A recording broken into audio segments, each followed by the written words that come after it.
Hey, Hi, Nicky. Ivan, good that you can join us for lunch. Yes. Rosalind will come in later. Yeah, I just saw her outside when I came in. Yeah, we just had a talk with your uncle. Okay. I've given him all the information. But there's a few interesting things I want to share with you. Maybe you can talk to your uncle. There is this concept called, in economics, the diminishing returns in the law of marginal utility. It means that if I were to give you a very good ice cream, let's say it's 1,000 ringgit a cone. You enjoy the first one, second one. But when you go to the third and fourth and the fifth one, you get very, yucky. Yeah. The more you eat, the worse you become. Probably until the 10th one, you will want to vomit. So it means that even if the thing is very good, but if it is repeated many times, it doesn't give the sense of satisfaction. So when you are traveling economy class and you're looking at all those people traveling first class or whatever it is, you feel very envious of them that they can travel first class or economy class. But if you go and ask any of those people might be on business or on trip or whatever. They may not like it. It could be that they are traveling like 10, 20 times a month, a quarter. So it becomes very boring and very tiring. So when you look at it, yeah, it looks good, but maybe not to them. For example, like going for holidays or coming to Malaysia, eventually you'll get tired of traveling, even though it is first class. Okay. Now you compare with the olden days. Let's say you are very rich. Okay. And in the olden days, 100, 200 years ago, you have all the horses. Let's assume that you have very good roads. Okay. Even in England or anywhere, not in Malaya or Peninsular Malaya at that time, because it's all dense tropical forest. So let's assume it is England. You want to travel from Manchester to London, and there are good roads around. So if you are rich, you can start off with a 4-horse carriage. 50 km later, or 50 miles later, or 20 miles later, you switch to another horse, another 4 horses. So you could reach Liverpool in a short period of time. But if you are not that rich, you may have to stop over many places. Correct? Correct. Now, it's very different now. Whether you are in economy class or in first class, you reach at the same time. So the economy class will take longer to clear the customs and they don't have all the lounges and everything. So assuming that KL to London, you take 14 hours for economy class. Maybe it's only 13 hours for the first class. Why? They got in later and they got out earlier. But essentially the distance, the journey is still the same. So it's not like the olden times where you are richer, then you can do faster. I do see a lot of people saying in the comment section of YouTube or even Facebook saying that, well, if you are rich, you can go anywhere. Correct. But if you are rich or when you are rich, a home is a place where you feel very, nice. There's no words I can describe. It's not a house. If I am rich, I could have houses in Monaco, Japan, Canada, US, everywhere. But those are places for me to stay, and most of the time it's empty. So if I go over there, it's only for a short period of time. It's not my home.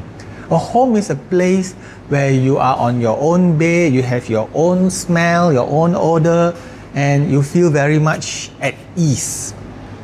So, there are many rich people who just travel around, but they are not actually making it their home. So your uncle had money, I would say so. But if he is to travel, spend 6 months here, 6 months there, yes, he can until the day that he cannot. So he has to make a decision. So I think I've said many times that for MM2H, the new MM2H forces people to think differently and whether they want to apply for the MM2H now or later. But why now is because it is clearly stated that it is grandfathered. And yes, there are people who commented that, yeah, grandfathering, they just say they can change. You see, social media has opened up a lot of people for comments, but it's not a license for you to give wrong information. And I have seen many cases of people giving the wrong information. Yes, it is grandfathered since 2002 and now it is in black and white. So if somebody were to argue on that again, then I think there's nothing much to say because they just say it simply for the sake of saying it in social media. I've seen a lot of misinformation. So it's a lucky thing that your uncle is not into social media, otherwise he would be misinformed. He needs to realize that if he really wants to stay in Malaysia, whether it's now or in future, because of the grandfathering, it is best that he applies soon. Because I do not know what will happen. You know, just a couple of days ago, the Middle East is again on fire. Yeah. And I do not know what this will bring us to.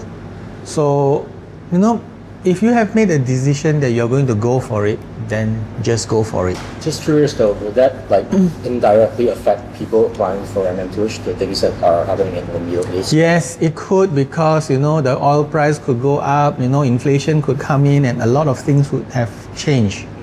And that is not actually very positive for people who intend to stay here, or they are on a retirement mode, you know, or semi-retirement mode. Yeah. Okay, so moving forward from here, for your uncle, probably you need to remind him that, you know, yes, it's good to travel, it's fun, but eventually one day you get so sick of traveling and you want to find a place. And that place could be his hometown, you know, in Malaysia, or his adopted home country. Which brings back to a very interesting question, interesting thing I want to share with you. I just ran through the social media site. A lot of people are just arguing, posting a lot of videos, comments and everything. Bottom line is, you don't have to influence your uncle. He must make a decision based on what is best for him, that he is most comfortable with. If he is not comfortable in Malaysia because of the weather, because of the people, or whatever reason, then don't. I'm sure you agree to that, correct? If he feels very much at home in United States and his family are all there, then by all means stay there. So I've seen so many people talking on the internet, yeah, Malaysia is good, Malaysia is bad, you know. Yes, it's people's opinion.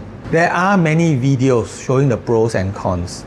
As a person who intends to relocate outside of their home country, please make sure that the person does the due diligence.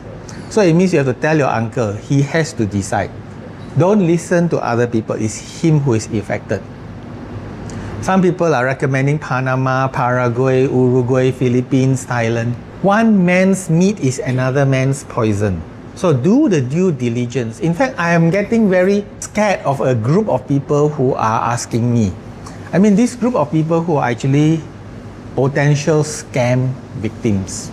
You know why I say that? They will just come in and just ask us, can I know more about MM2H? Do I still need to buy a property if I have fixed deposit? Do I need to put money in a bank? You see, this life-changing event that you want to go through, you must at least do your due diligence and basic research. Yeah. You know, these are all very basic information that you need to buy a property and put money in a bank. So if you are going to ask the question, then it strikes me that, oh no, what other things that you don't know? It's a lucky thing that you come to me, I'll give you the advice straight away. What if you approach somebody who is unscrupulous, or even an unlicensed person or an impersonator? That person can be scammed because he is not ready for all this information. Yeah.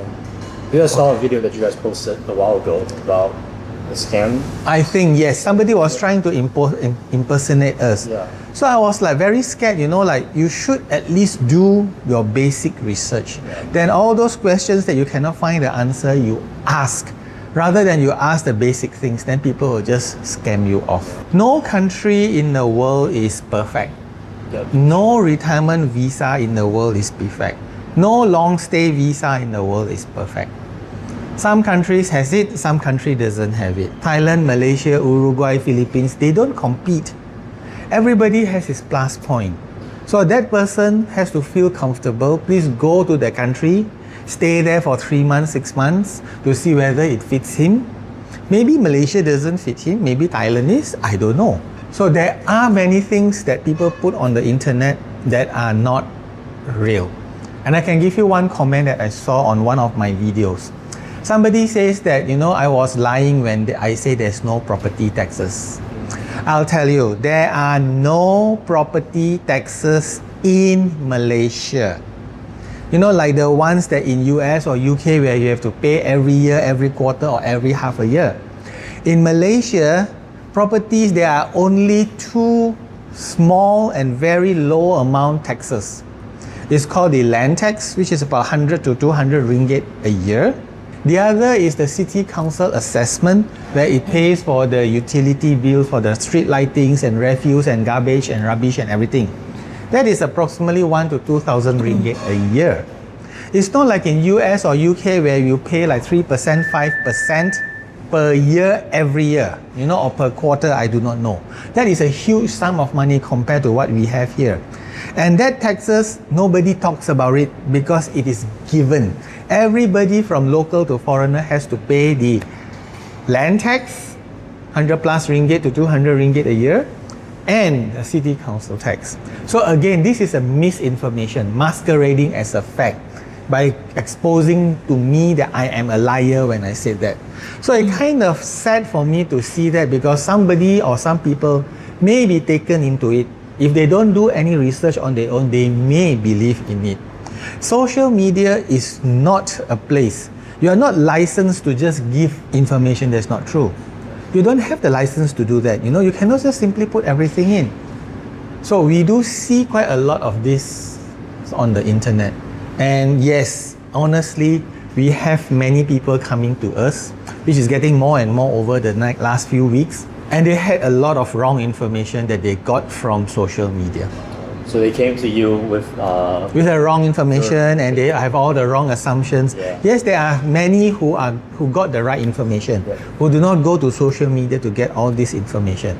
I personally feel that there are a lot of bots, AI bots on this social media and chat forums, chat forums.